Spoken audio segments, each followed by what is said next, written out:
Hello everyone, welcome to Making It Easy. My name's Dean and today I'm going to be talking to you about how to put together a project plan for non-project managers or new project managers. Putting together project plans can seem very scary and daunting when you first start doing them, and it may be that you have no formal training in project management, but that's okay. Usually there's very simple methods to just bring everything together. What we're going to be doing is putting together an overview. What you'll find is that 90% of your problems go away when you have the overall picture on what's going on this project. And 90% of all the people working on the projects, problems will go away when you present the overview to them. Now there are one of two scenarios that you're going to walk into. Either the project has already started and you need to enter that situation and figure out just what's going on, or the project hasn't started and you need to start gathering up information to put together a plan. Now I can tell you the second scenario is much more desirable because you get to control the scope, you get to control the message, and you get to control the kickoff and align everyone before the project gets going. Most of the time, however, you're walking into a situation where all the activities of the project have been going on for a while. In this situation, you need to figure out what's been going on, what's happening, and you need to bring everything together. Much more difficult to do. And most of the time, the reason why you've been put onto this project is because they've realized too late, hey, I think we need a project manager. So this method is going to be applicable to both of those scenarios. So, first of all, the number one thing that you need to do is understand what is the goal of that project. You will be amazed at how many times a project is running and the people that are working on that project have different interpretations of what that goal is. Sometimes people even are building a completely different product. So you need to get together all of the information to find out why that project exists in the first place. This is the singular piece of information that you are going to use to bring everybody together and align everybody on the activities. So, how do you go about doing that? First of all, you identify two very important key people in the organization: the project sponsor and the project owner. Now, I'm not going to go into all of the technical details of how to define these two people, but essentially the project sponsor, that's the person with the money. That's the person that has authorized the investment so that this project exists in the first place. They have seen, or someone's convinced them this project needs to take place, and they're the person that said, yes, you can have the money. The project owner is usually the person that's convinced the sponsor to go ahead with the project. So the project owner has identified a need or some value for this project and has convinced the sponsor that this project is worthwhile investing into. Those two are the key people that you need to identify, and you need to make sure that all three of you are aligning on the goal. Now, most of the time, either the sponsor or the project owner are the actual person that have brought you in. But just in case it's someone else, you need to make sure that you know the roles of each of those people. So who's giving you the money and who has been the person that has convinced the money to be invested into the first place. Talk to those people and make sure that you both have the same understanding of what the goal is. Ask them outright, what is the goal of this project? What is the outcome of this project? When I finish this project and I hand everything back to you with either the finished product or the market launch, what does that look like? If the sponsor and the owner have different interpretations of that goal, then this is the best time to identify that so that you can first align between those guys and then you can align everybody else. So the most important factor is make sure you understand what the goal of the project is. The other great thing about understanding what the goal of the project is that it really helps keeping scope creep to a minimum. Scope creep happens when managers or people working on the project, or the project owner or someone senior starts adding things to the project. A lot of the time it's because there is a bunch of resource there that's available and they think, I can get this thing done as well. So understanding what the project goal is can help take those activities out of the project and make sure they belong to either another project or to bench them or to bench those activities for a while so that you can work towards that goal. So now you need to understand what that project consists of. You understand what the project goal is, but now you need to understand all the activities and the milestones that are going to get you there. So the next thing is to write a list. So just keep writing everything down that you think belongs in this project. Don't worry about who's going to do it or how you're going to organize it. Just keep writing things down. Brainstorm, put it on a piece of paper, put it in an Excel. It doesn't matter. Just keep writing stuff down that you think needs to happen for this project. Talk to people, talk to different departments. I'm working towards this goal. What do you think I need to do in this particular project? They will tell you. Get it all together. Once you feel like you've completed this brainstorm or you feel like you already have a monumental set of tasks, then we go to the next step. Now, the next step is what I like to call problem boxing. You're going to start putting these things into different boxes or categories.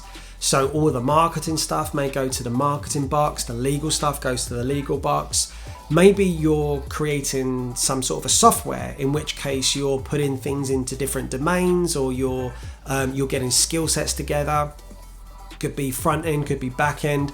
There's a whole nother video that I'm going to do on software development projects.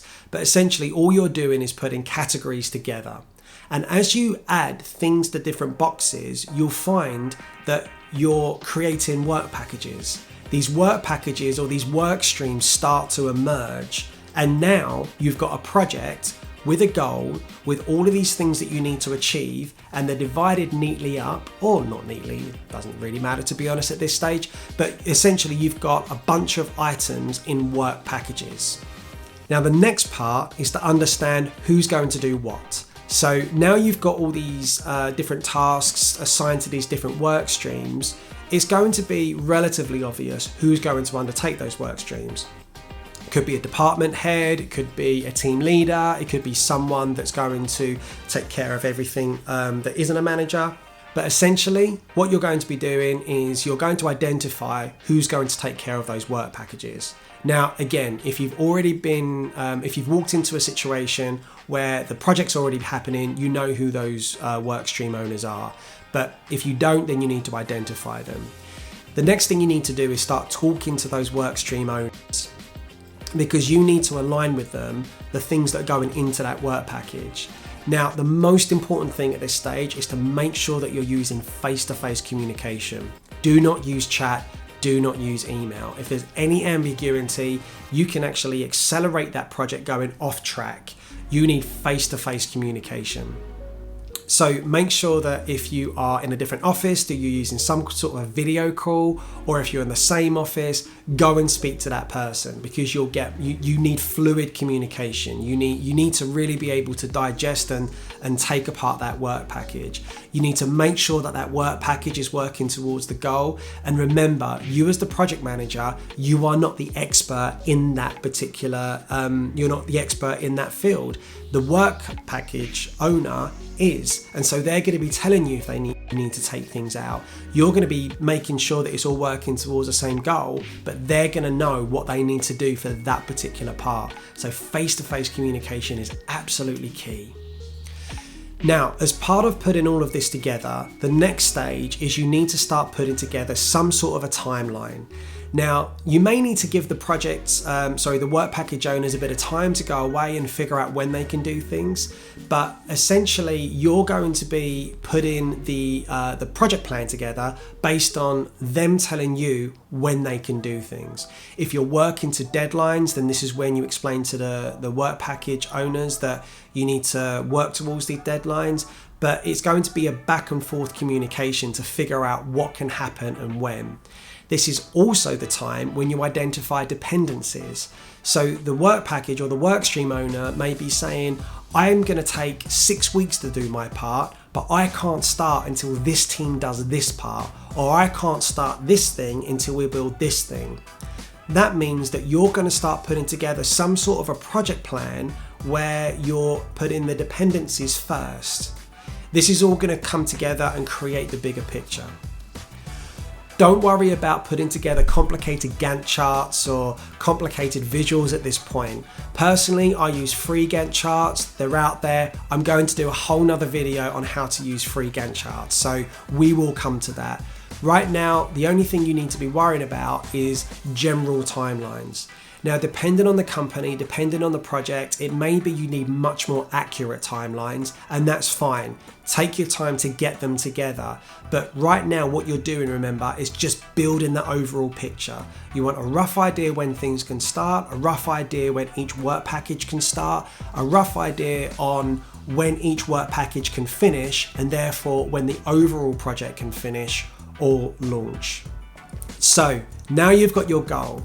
Now you've got your work streams. You know who's going to work on those work streams. Everybody's aligned. You've now got your timelines. The next thing you need to do is get everybody together. Now, depending on whether the project has already been running or whether the project is yet to start, depends on what you call this particular meeting. If the project hasn't started, then you call it a kickoff. If the project is almost ready to start but not quite, you can call it a pre-kickoff. That means you just get everybody together, you align on what the overview is, and then you just make sure that you have a starting time and everyone's going to be ready, and then you can do the kickoff. If the project has already been running, then you call this meeting an alignment meeting. This is because everybody may have a different interpretation and you need to get everybody together to align to work towards that goal again. No matter what you call it, it's essentially doing the same thing. You are presenting the overview of the project, you're getting everybody aligned, and you're giving everybody else the picture of what everybody else is doing. That's your job as a project manager. That's essentially what you're building for everyone. The overview and the context of where they fit into that project. So I hope you enjoyed that. I hope that's a very easy method for you just to get going. Like I said, there's much more formal ways of doing this. Some very experienced project managers may not like what I've just said, but when I train new project managers or I train people that are just not even remotely connected to project management and they need to coordinate something, I find that just giving them these 5 steps make it super easy for them to just get going on a particular project. Please like and subscribe so you know when the next video is going to come out, and next time I'm going to be talking about risk management. I hope you enjoyed that video. Have a great day.